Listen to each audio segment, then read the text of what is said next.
Welcome to WB Mason Postgame Extra exclusively on SNY.TV. Saturday night in Colorado, the Mets lost their third in a row, beaten by the Rockies 7-4. A 5-run Colorado third inning, highlighted by a bad call by the home plate umpire. It should have been a strikeout. It was called a foul ball, and the Rockies added 4 runs after that. You know, I feel like I'm whining, but too bad. I mean, it was one of those places that was the determining part of that game. It looked like Verrett was going to try to work himself out of that inning. You know, he had the bases loaded. He had Walters up, who was batting 167 coming into the series.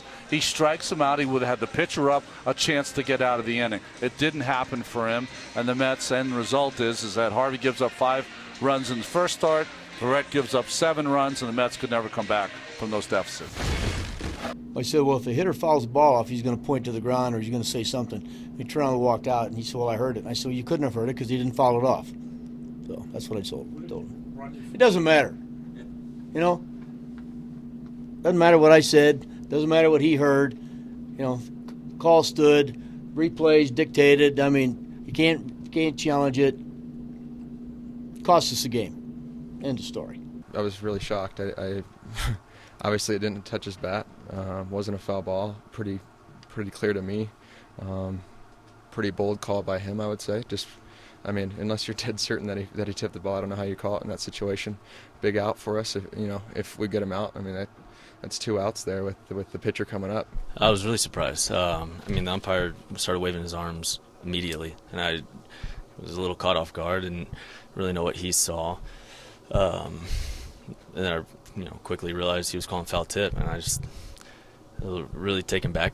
Thought it was pretty obvious. I thought Walters was walking back to the dugout. He thought it was, strike 3 as well. So, I mean, we're all human. We make mistakes. So, it was my job to pitch out of it and limit the damage, and I wasn't able to do that. You still got to get outs, and you still got to get refocused. That's part about being here. You got to, you continue.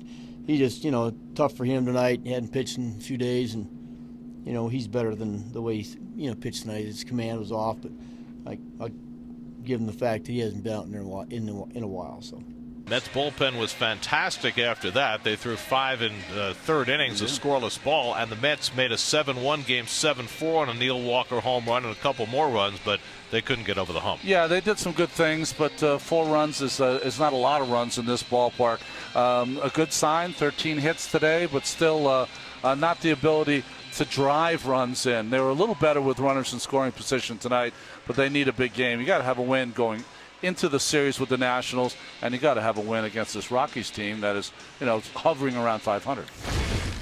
It's easy to look back on a game where we lose by 3 and they end up scoring 4 runs that inning. It's easy to, kind of look back and say that we lost the game on that. But, we can't look back and dwell on what if, what if this happened or what if that call was made right.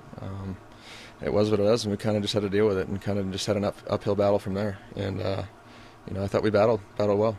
Final game of the series Sunday afternoon. Jacob deGrom on the mound for the Mets. Coverage begins with City pregame live at 3:30 on SNY. That'll do it for WB Mason Postgame Extra. Be sure to join us after every game for exclusive coverage on SNY.TV.